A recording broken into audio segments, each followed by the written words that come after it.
Hey everybody, welcome back into Roosters. This is Lettermen Live. We are in the Lettermen Lounge. It's a beautiful day in Columbus, Ohio. They were taking the cover off the televisions on the patio as we walked in. The weather's great. It's heating up. Roosters is bumping. And then we were watching golf yesterday. I don't know if everybody was. I was. Tens of thousands of people out there just flocking Phil Mickelson. So the patio is open and COVID is over. Sports are normal. Awesome. Yeah. Yes.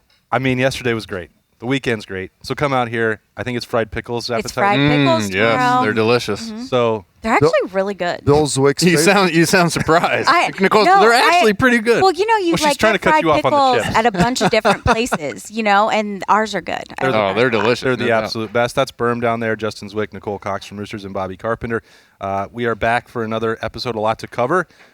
Bob, did anybody attack you over the last week? We got to start off this every week now. No, we didn't. Obviously, it wasn't a great episode because we didn't offend anybody. And when I say We tried. we tried. There wasn't a fan base. There wasn't someone that I stumbled guess the across this. Baylor fans didn't. Yeah, they didn't check in. Stumble on all YouTube. 5 of them missed it. There's not a lot of Baylor fans, and they're not a very they are passionate, but not to the same level, I think, emotionally of some of our friends and Austin's guys down in the SEC, from where she was covering Tennessee for so many years down there. Yeah, if we want to ever get you into a real heated debate with a fan base on Twitter, Vol Twitter is where you want to go, Bob. So just start talking about because that's where you they actually haven't been shy because you've talked a lot about McDonald's payments on the show. I bring it up all the time. I mean, they've been trying to cheat and still haven't won for 20 years. Like, that's what's really impressive. Sad. They actually had it figured out when Lane Kiffin was there, and they were going to cheat and win, and I was seeing that, and that's why they were so pissed off and started burning mattresses when he left, because he was taking the formula with them elsewhere. The formula didn't work. It didn't work for him out there. Well, you know, sometimes it doesn't work everywhere you go. Yeah. You got to have the same level of commitment. Gotta have But now, the same in Ole McDonald's Miss, I got a feeling it'll work there pretty well. Oh, yeah, it'll work. But, yeah, that's the thing. That's a twofer right there. Ole Miss and Tennessee, come find us. Well, Tennessee, I feel like Tennessee's a lot more passionate than Ole Miss. Ole Miss is kind of like, they're nice and they're happy to be good, but they don't really get nearly as upset because Tennessee and That's smart. Why don't you tell them that the Grove sucks too? Then you'll really get it right. I don't need to go into that. Listen, I like Tennessee. I respect what they've done. You know, they had Fearless Price out of Dayton Meadowdale, you know, scoring touchdowns in a national championship game for them back in '98. The last time they were kind of relevant. I mean, that's basically what it was. But I'd have these conversations with my guy Jason Witten. You know, he's from East Tennessee, played at Tennessee, was a Vol, and he's like, they're delusional there about like the coaches that they were going to get. He goes, every time a coaching position would come open, he goes, for like 15 years, it was John Gruden and Bill Cowher. He's like, you're not getting John Gruden and Bill Cowher. And then they go to like other guys, elite level guys, like they're not coming here.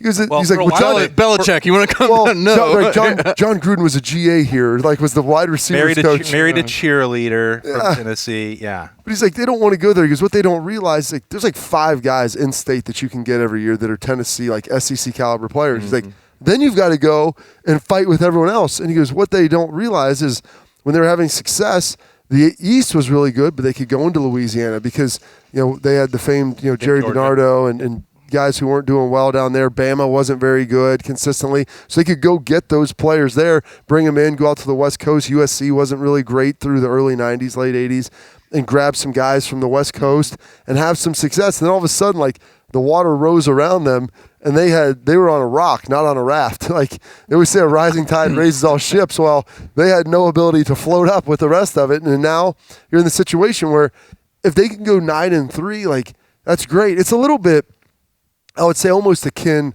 to Michigan State. I think Michigan State, although is recognizes far more their situation, but they were great when Michigan was down and, you know, this and that. And Mark D'Antonio did a great job of seizing that power vacuum and had a lot of success.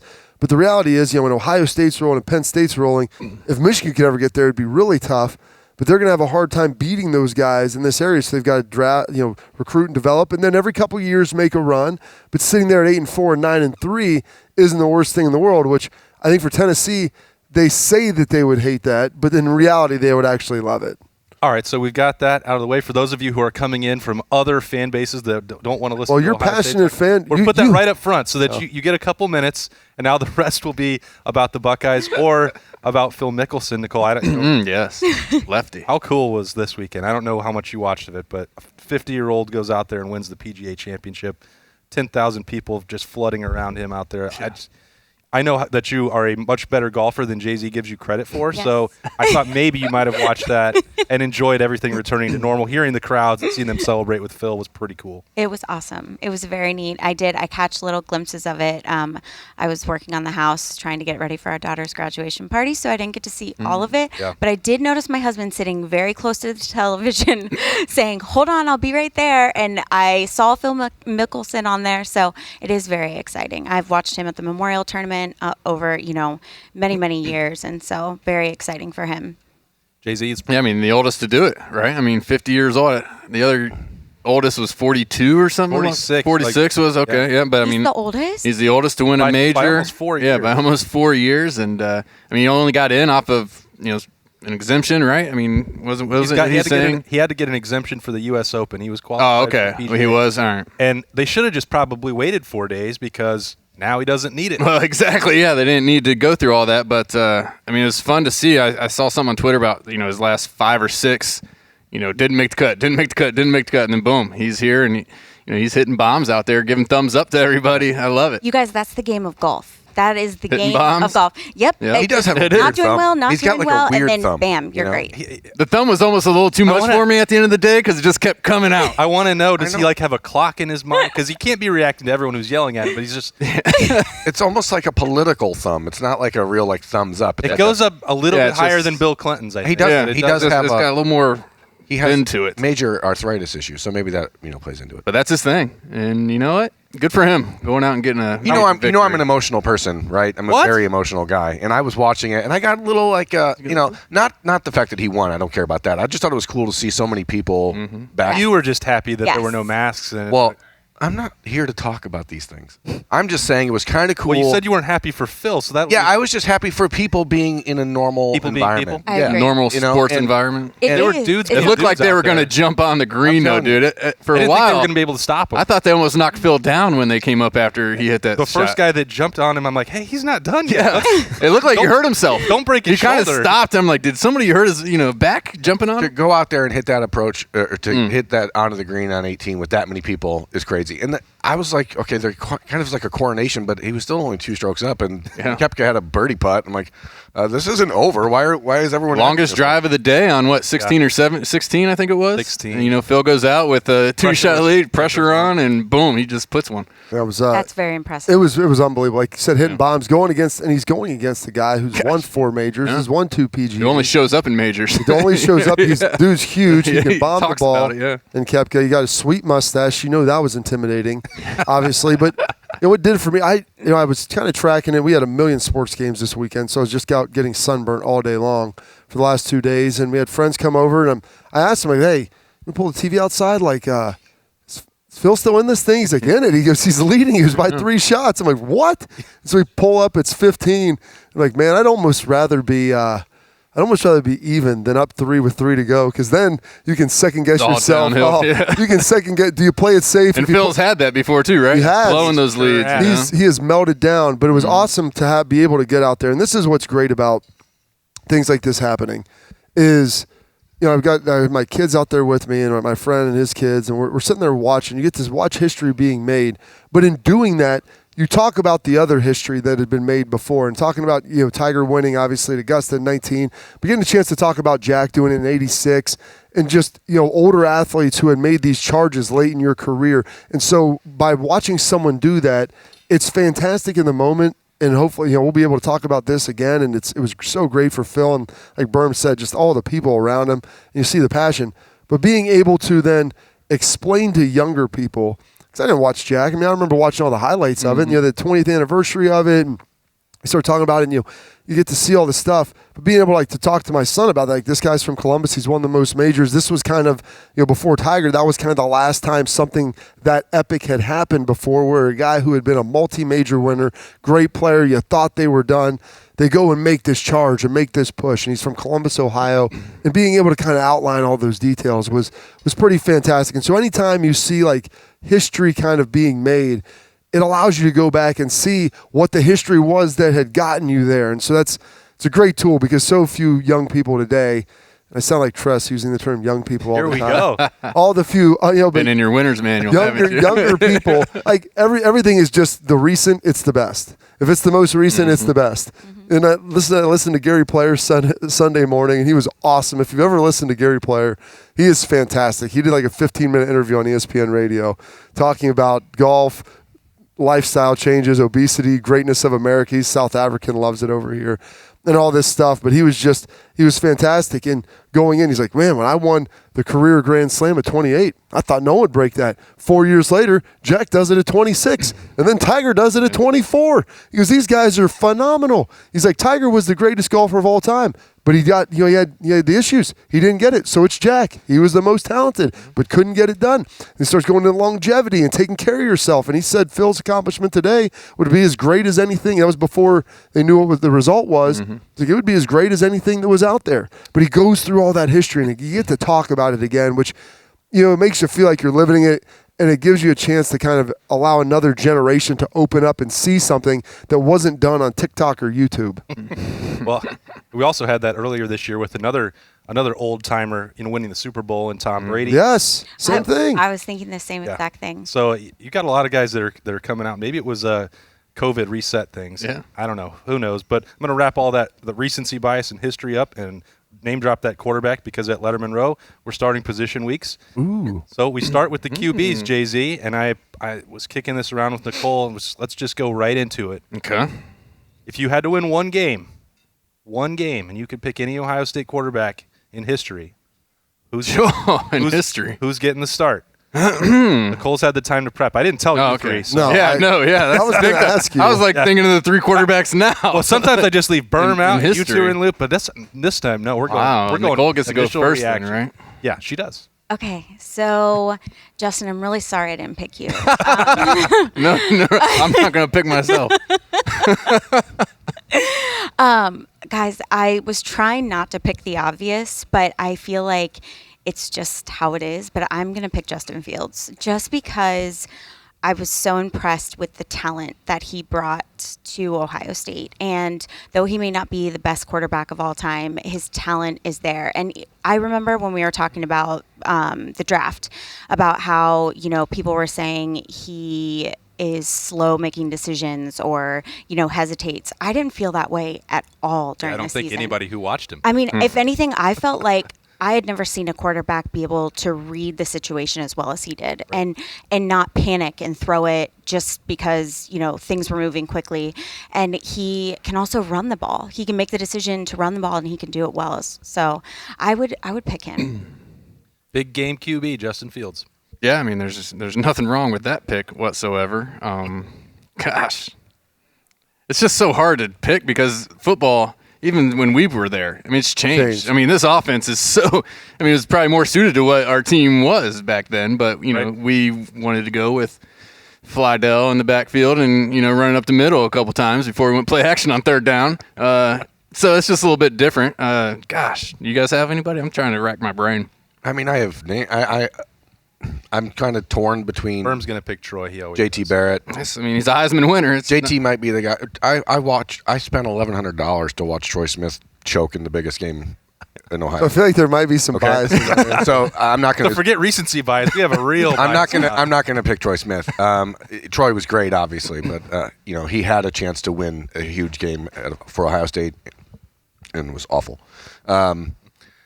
JT Barrett is probably. I'd go back and forth between JT and Justin Fields. I think Fields has the best combination of traits that any Ohio State quarterback's ever had. Mm-hmm. Combining, his leadership skills with the physical skills, to me, I would probably pick Justin. The JT conversation is more interesting now with a couple of years removed because his accomplishments are almost as incredible as they are for the career records. They've been dwarfed by what Dwayne and Justin did after him.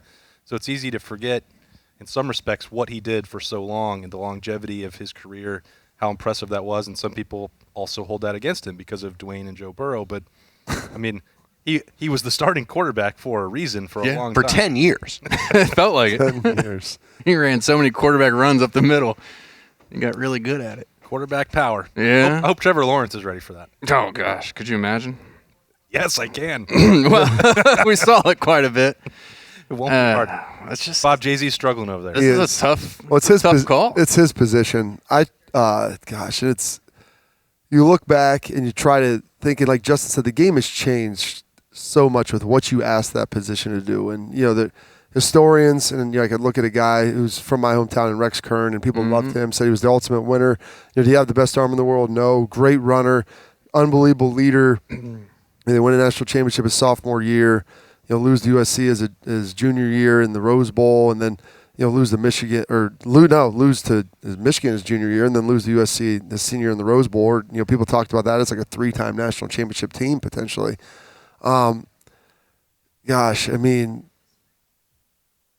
It's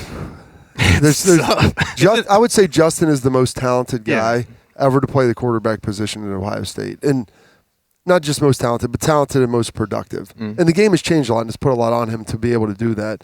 I have a hard time. So I'm a year. I didn't get redshirted like Justin and some of the other guys in our class. So I was on the sideline for that national championship game, and it didn't necessarily sting as much because I wasn't getting any hardware, and I didn't pay any money to go other than my plane ticket. So I wasn't nearly as invested in that. But I guess I would have to go. I look at the Michigan game my senior year, and and it's one of the most remarkable plays. The pass from Troy to Gonzo on a third, there's 45 seconds left, and we're on the 45-yard line. And our offense wasn't built like this offense today. Our 2-minute drill was, we would get to that point, and I would just I'd pray, dude, someone blow a coverage, miss a tackle, because we're not designed to throw it 12 times in a row and go score. No. That wasn't even something that happened. And so when I saw that, I'm like, okay, Troy steps up to run. I forget who the linebacker was that fills. Maybe Lawrence Reed was done at that point. And backpedaling, throws off one leg, and Gonzo climbs the ladder, gets it, and okay, it's great. We still have to score. Pitt runs it in the next play for a touchdown. But I'm like, that's remarkable. That won us the game. And I'm there on the sideline. I'm like, well, I'm going to get my gold pants at Michigan. That solidified it. And so because of that, and obviously other games and stuff that he had played well in, and there was a time where winning in the Michigan game actually meant something. When they were good. Our sophomore year, that's cemented. That's what I was sitting there saying. Man, he just beat Michigan. I got no shot at coming back on this bad boy. You win that. That's what I'm saying. You win that game and play well. He played amazing. But play really well in that game and put up unbelievable numbers. It's hard. Yeah. It's really hard to forget that. And so people that are older, I guess, I look at that in those games and how much that meant from growing up in Ohio and knowing 10 years of 13 years of ineptitude, get 2 wins and a tie, and winning in those games with all the pressure. I have to go with him.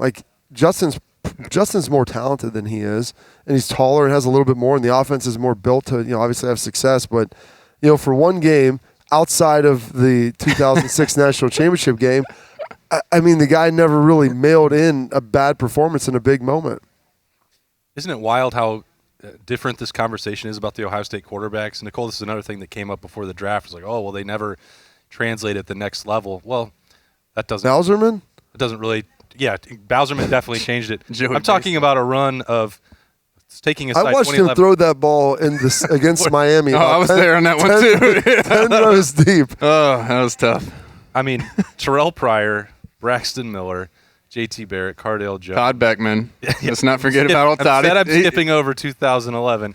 And then Justin Fields, Dwayne Haskins, what they did. Cardale going undefeated in his starts. It's pretty remarkable the success Ohio State has had at that quarterback position for a school that apparently can't develop any passers. It is. And, that's all recent stuff, right? Back when we came in, I remember thinking – Walt Harris was at Pitt, and he was kind of the quarterback guy here, and he'd put some guys in the league. And so amazing. You're going through recruiting thinking, well, Ohio State never really did have that quarterback go. He coached Dan Marino or this, that sort of thing. Wasn't Walt Harris at Ohio State? Yeah, he was at Ohio State, and then he got the head coaching job out at Pitt. He coached was he there with Bob Hoy and those guys? Yeah, I'm I remember getting those letters Walt Harris, dude, former OC. He was the same as Tress. Yeah. Type personality, this is the same kind of guy. But, I remember thinking back then that Ohio State really hadn't done much with the quarterback position, and that's changed here in the last 10 years, I think. People say what they want about Haskins, and he didn't whatever. He had a great year. He can throw the rock. He's in the league. It was a first-round pick. You know, I mean, that is what it is. Throwing 50 touchdowns is still pretty. Yeah, he's got a crazy amount of talent, and I haven't given up on him in the NFL yet. Justin, I think, is, you know, in the last 20 years, he's got to be the best athlete that's played the position since, you know, even when Bob and I were there. I mean, Troy was a great athlete. I don't mean to say anything like that, but Terrell Pryor was probably a better athlete than Justin. Well, yeah, but I don't think he was a better athlete at the quarterback position, if that makes sense. Yeah, which maybe. It might not. I mean, he didn't have the ability to throw the ball like Justin did, or he was never going to really just 1, 2, 3, and one throw it. Yeah, I mean, he may not have been the best passer in the quarterback room if he was the only guy in the quarterback room. Well, that seems extreme. I mean, he was not a great passer, obviously, but Terrell, I mean, if you go size-wise, Bobby Hoying was a great quarterback. I mean, Bobby Hoying was a productive, really talented quarterback. I mean, he made it to the NFL. Wait 7 or 8 years. Yeah, he was in there for a while. He had a great offense. I mean, they had some burners on the outside. And, he had. But it wasn't what the offenses are today. No. You know, I mean, it's traditional pro. I mean, you look at some of his numbers. He's throwing like 18 times. Yeah, I know, it's nuts. 14 of 18. But that was on an offense with Terry Glenn, with Ricky Dudley, with Eddie George, Orlando Pace, Corey Stringer. I mean, that a lot of dudes. Are you suggesting that you should lean heavily on Eddie George? That's a bold strategy. Yeah, I mean, I guess I'd try it. I mean, we have all these other athletes on the outside. I mean, it's the same type of stuff we're going in now. We've got athletes everywhere. You got to pick and choose who you want to try and get the ball to or who you want to spread it around to. You know, now we just do a little bit better job because we're in the gun. And it's just kind of wide open. There's more guys. There's more plays, too. Well, yeah, more plays, more players. I mean, rotating in and out. I mean, it's a totally different ball game. I don't know that I'm going to even pick one. We went through every quarterback. I mean, I didn't think you would. I mean, I'm going to take the only undefeated starting quarterback that I covered at Ohio State, and Cardale. I'm just going to roll dice with a national champion. Also, he's my favorite personality of any of the quarterbacks, non-Justin Zwick variety that I've covered here. I loved being around him. If I was having to be on that sideline, I'd like him to keep me loose and crack some jokes. And I think that people hold 2015 against him the way it ended, and it somewhat overshadows what he did in 14. Mm-hmm.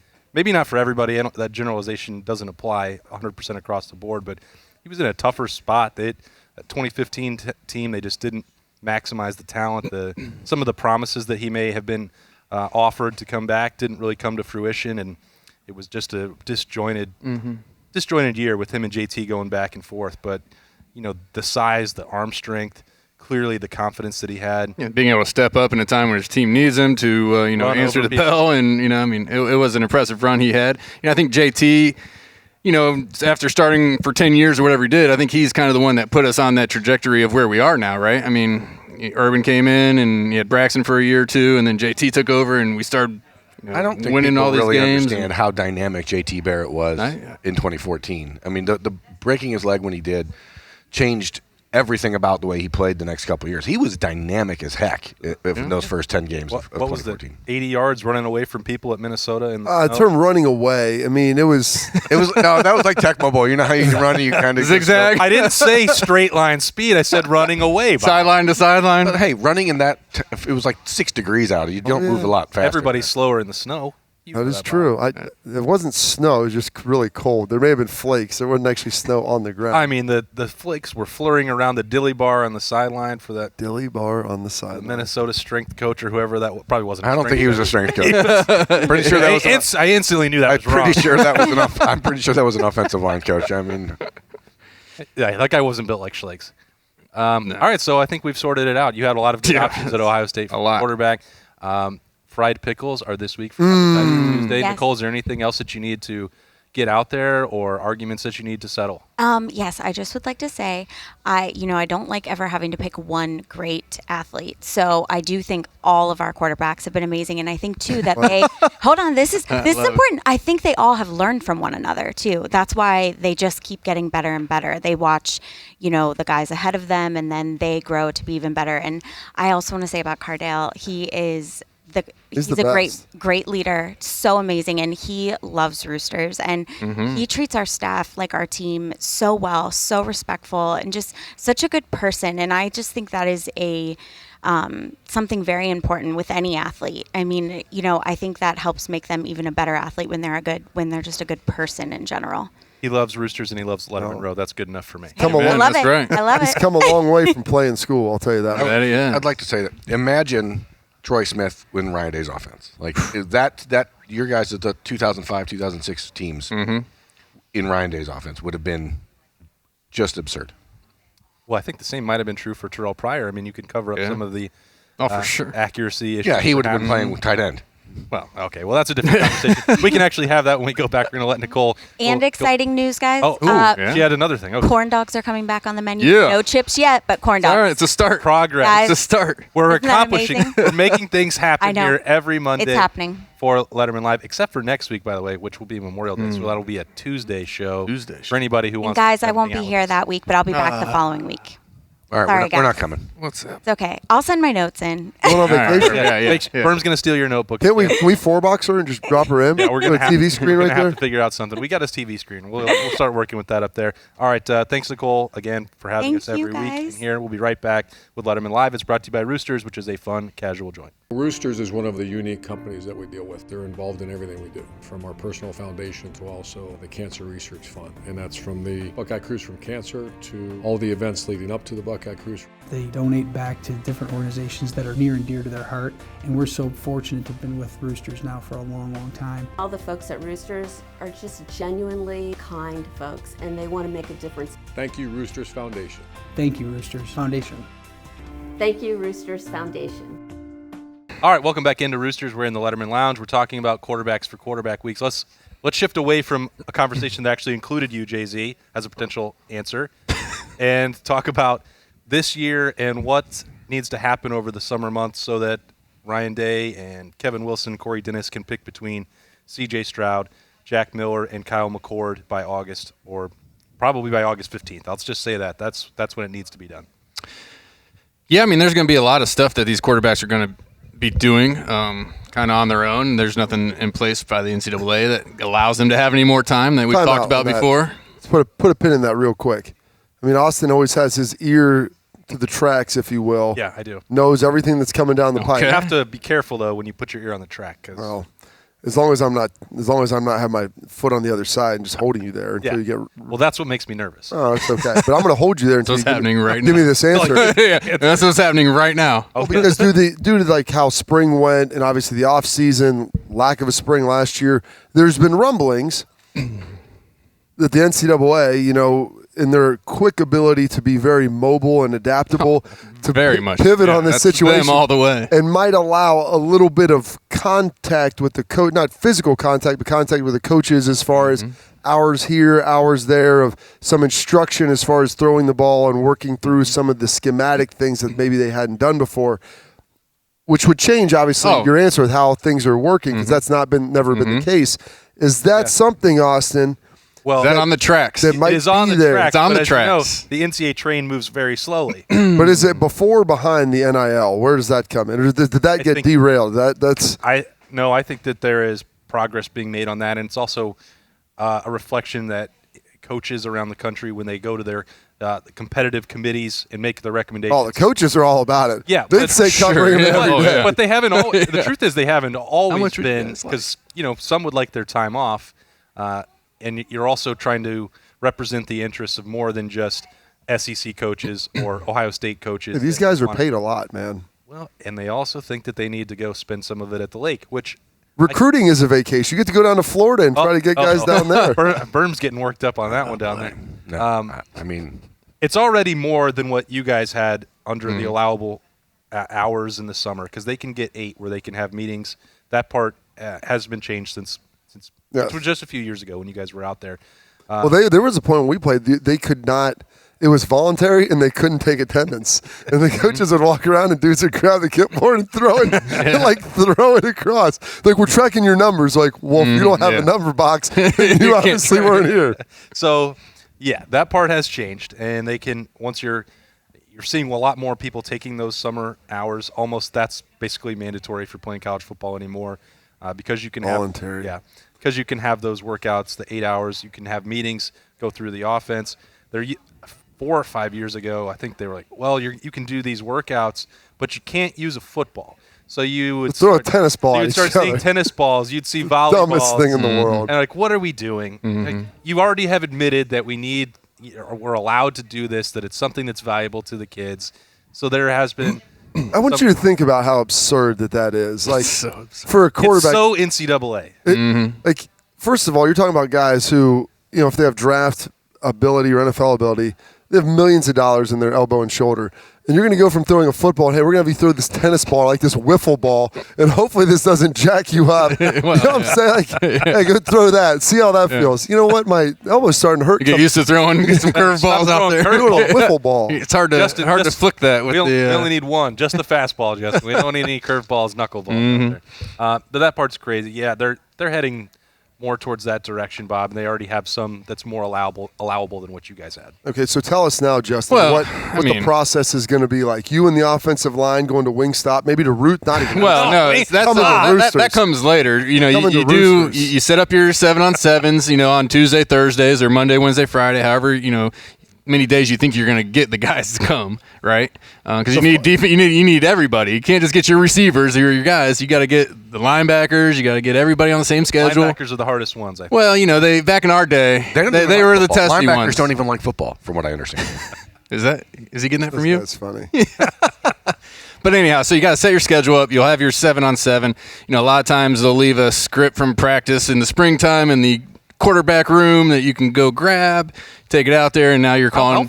Now you're calling actual plays. You're able to remember. Sometimes they'll have notes on them of what coverages you want to look at or what you want to run them into. So that'll be a lot of what these young guys are doing. They're all pretty fresh. Redshirt freshmen and a freshman. So for them to take charge and set all this up and be a part of it is going to be big for them, because that's part of being a quarterback. It's part of being the leader of the team. Setting all this these things up now. You have a Lave and you have some older receivers who are probably going to be able to help them in that. But as far as throwing goes, they're going to be getting their own practice in with the receivers, one-on-ones, or just doing routes, just so they can have the timing down with these younger receivers that maybe they don't have a chance to throw to all the time. And then when 7-on-7 comes, you get in there, you get as many reps as you can. I'm sure they'll have it broken up, maybe even enough to go, both ends of the field. So you have two quarterbacks going at each time. And then you go take your offensive lineman to Roosters. And you have some wings and you have, maybe a couple cold waters. You go meet your offensive lineman at Roosters. Well, yeah, because they were already there, because they skipped out early after laying in the end zone with their bags doing their drills. How much time did you guys spend away from school back then? What is away from school? Yeah, you get your week off. Did you go home for the summer? When did that really? That changed. I guess they said there was a rumor that people used to do that in the 90s. Yeah, there's a rumor. But by 2002, that wasn't the case. We were there as freshmen before we even went to, our freshman seasons. We were coming up in the summertime to work out. Yeah, a lot of guys started. You took a class before you even enrolled, right? Yeah, it's we start, coming in early. It wasn't a thing like it was, but guys hey, when come down and get a jump start on this, start working out, see what they're doing, learn a little bit of the offense and defense. And work through that. So guys are taking classes, or they have internships now, but it's a year-round thing.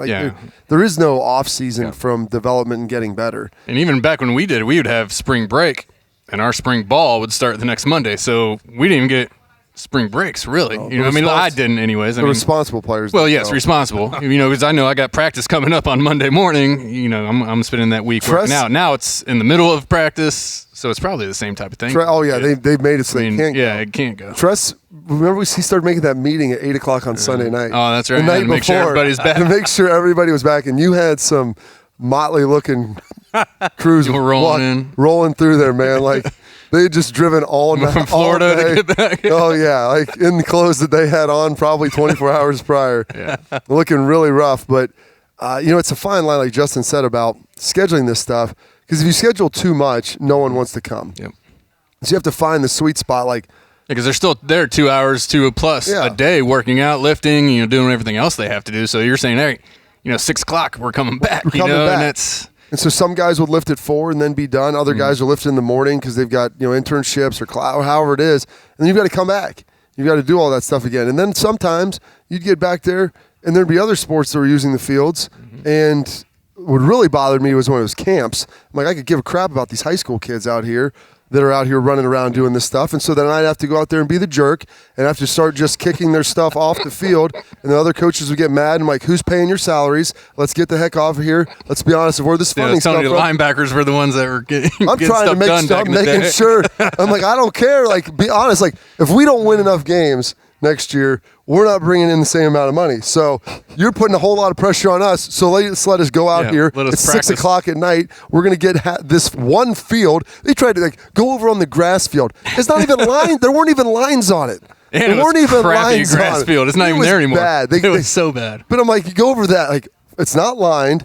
And it's trash. You guys go over there and do that. You're dealing with a camp. We're dealing with trying to win football games. Hey, Berm. Yeah. Recruiting is a vacation. Yep. And Love it. camps are trash. Camps are trash. You guys just Especially had this vacation, year. what, 2 weeks ago? I'm not right? talking about. Dallas? I'm talking about other sports camps. Oh yeah, those other sports are definitely true. Let me tell you this. I read through some of the NCAA documents on what happens on some of these recruiting trips and high school coaches and where they go to maybe cabarets. Berm's trailing Got them good there. wings, right? Yeah. I mean, so Some of don't the best tell me. wings ever in Florida down there. I've never You been there? I've never been to Tootsie's. Okay. I mean, I'm just You've maybe heard some reviews, haven't you? I've heard plenty of reviews, but I've never been there, and I don't particularly care for dollar ballets myself. But that's Dollar not the ballets. point. Never That's heard of not that. the point. The- He does like burlesque. I've never heard that. I've never heard of the dollar now, ballet. and I mean, are we veering off here? If you ever People- get a chance people to go, apparently like it, if you ever so- get a chance to go to the Kit Kat Club in Portland, Oregon, you should go there. Kit Kat The Club. Kit Kat That Club. place is a fun time. Break me off a piece. I mean, we're not going to go. Just look it up online, folks. www.google.com. That's why he's mad that they moved the Elite 11 Yeah, opening from moving Oh, Oregon from there? to Dallas. Yeah, the opening now is nobody goes in. Nobody goes anywhere it's nice. I don't know. They've got some nice, and this is what. Bob, you know something about Dallas? Well, Hey! AJ would tell us because they used to stay right there in like off outside of Irving where the old stadium was. And Dallas is very unique, and they maybe have changed it since. When I got there, Texas, first of all, was dry complete on Sundays. You couldn't buy any, even beer or wine. And they only had like pockets where they would sell these, like have liquor stores. It wasn't like here where they're evenly dispersed throughout kind of the state. Oh, there's one in the town, one over here. It was like one strip of all seatiness. So you had to like everybody know when you're getting Put off your like hat on low. Northwest Start Highway. walking. It was strip clubs and and liquor stores. And that's what AJ. He told me this when his first year there. McCarthy was like, "Hey, stay out of the strip clubs." I guess probably in Green Bay you're not getting a whole lot of Yeah. high level talent there. No. And he said Dallas was maybe known for these deals. And right there on Northwest Highway, Berm. I mean that's Well, so if you have to and go we were just Irving, in Texas. Yeah, you were Las just Colinas. there. Golly. We were just in I Texas. mean, they had to like meet Pac-Man Jones at the airport so he wouldn't go to one of the strip clubs. Like Probably. when Got they him- signed him, got him off pick him up. Yeah, pick him up at the airport. But camps are trash, especially this summer because media is not allowed to attend them for some reason, which is Out of an abundance of caution and care, Ben. Abundance. Oh, that's right. They start on the same day next week that Everything's Ohio reopening. Opens up. don't even have to wear masks anywhere. Because it's run by the university. You're talking about pods of 10 people. It doesn't even make sense. Anyway, None of it does. And it's terrible for the kids that are there that aren't Ohio State caliber kids because that's when they get exposure around to other schools. Yeah. I mean, it's a bad deal all around. that university also gave Gene Smith a 4-year extension last week, Bob. He had given some consideration and was a candidate for the Pac-12 commissioner job, which would have been a very strange way for him to end his career, in my opinion. But that's not on the table anymore. He'll be People go to California to retire all the time. Come on. Not anymore. Who Everybody's does? leaving California now. Well, think they go maybe to Arizona. Yeah, maybe Arizona. Arizona or Especially Florida. him. It would be Arizona for Gene Smith, but that's not happening. I Where guess are the he could- Pac-12 offices even at? They're in San Francisco. I thought they were moving some of that That to sounds Well, lovely, they were- lovely place. They were spending like $1,200 $10 million a year on rent. and Yep. for no reason whatsoever when you could put it anywhere and save some money. No, think so. where the most expensive real estate is, that's where we need to set up. Because there's so Don't much have money to passion- pay these kids. Though. so much passion for Stanford and Cal. People in They're- Silicon Valley care about college football. They love. Oh, big time. They love college football. There's no question about that. I'd put I have them up questions against the about that. Bama faithful any day of the week. Sure, we're just going to praise the Pac-12 in hopes to keep bringing more people in to argue with Bob on Twitter. That could be a segment. It could be. It's absolutely going. Hashtag argue with Bob. That does not. I don't like that. It's a gonna fun, take over your life. casual. Because it weighs on me all the time. Oh yeah. It's a fun, casual chat on Twitter, like they all are. Do you like the extension here, Bob? This move for Gene? Yeah, I mean, you're going through a rough situation right now, obviously coming out of COVID. Gene has governed one of the most successful, I would say, total sports periods in Ohio State history. They've had a lot of success. He's here when Thad was here, going to Final Fours. Came in after Tressa's national championship, won a national championship under Urban. They've been to the playoff a bunch of times. Wrestling teams won a national championship. Lacrosse team played for one. I mean, there's other teams that I'm leaving out. Many teams go out and win. Tennis, pistol, synchronized swimming. Pistol, for sure. That's real. And so they pride themselves on that. They've got brand new facilities. Nice. He's done a pretty good job with all those things. Financially, they're in a tough spot, as most schools are around the country, and most people didn't plan for COVID. So, I mean, I don't know anyone. That would have been hard to, yeah. I don't know anyone that could plan for a mass pandemic and how that works, but doing the best that they can. So it's good to have that consistency, I think, as you're moving through this phase. I know he's got a pretty good relationship with Ryan, which is big because you have to feel like those guys are together, linear thinkers. And the next guy you bring in, Ryan Day wasn't his guy hire. I mean, so not that there would be a schism at any point in time, but that's always something that you worry about. Yeah, you want to keep that continuity. If he did leave, they should bring back Pat Chun, by the way. Yes, who would for be sure. a huge That would home be run. awesome. He's out of Washington State right now. Yeah, there's a lot. I mean, because Gene, one thing that he has built that doesn't get a ton of attention outside of Columbus or people like sitting here at this table who know them is the athletic director tree that Gene Smith has grown. Pat Chun is one of those. You look at Martin Jarman now at UCLA. A couple of good options there. Bob doesn't want that one. He's a Pat Chun guy. I'm a Pat Chun guy. Not that Martin's a bad dude. Like I'm a Pat Chun guy. And also most recently, someone who I really like is Diana Sabo. Oh yeah, going to the Big Ten. She's been there now for 3 weeks? Yeah, a couple weeks. A prime position for her. So if Ohio State gets to that point, and you didn't even mention. Heather Light. Oh, I was going to throw Heather's name out there. She's at Pitt. At Pitt. Yeah. Formerly the Eastern Michigan Eagles, and then hated us. I felt like when we were in school. You didn't feel like that. I think she actually did. Heather went to Michigan. Just looking for her. Yeah, she went to Michigan. So she used to come up real compliance. She was very pompous early in her career, like Tress after he won in 01. She's like, well, that's nice, he got his one. And then just the tidal wave came, and eventually she didn't come and do the meetings anymore. I think her heart had been taken from her because she couldn't sit there and parade around like she was they were the champions of the West anymore. Bob, I was trying to name legitimate candidates for 2026 moving forward, but if you want she's a Pitt. If you want to include a Michigan woman, then that's fine. But I'm not going to. Well, Justin was right there. I just remember her back in the day. We didn't think fondly of her as young players. I mean, I'm sure she's a nice lady. I don't know her, nowadays. Yeah, young players love everyone in the athletic department, don't you? That's compliance. how that works. They're always trying to get you. That's what they're there for. I think, Berm, you got anything? Bureaucrats are the best. Yeah, that's what I thought. That's a good way to end it right there. Berm loves bureaucracy. Love bureaucrats. I love Roosters even more. This has been another fun, casual conversation at Roosters. It's been Lettermen Live. Thanks to Nicole Cox for having us again. That's Berm, Jay-Z, and Bobby. I am Austin Ward. We'll be back here next week. Have a great Memorial Day weekend. We'll be talking about some more Buckeyes here all year round on LettermenRow.com.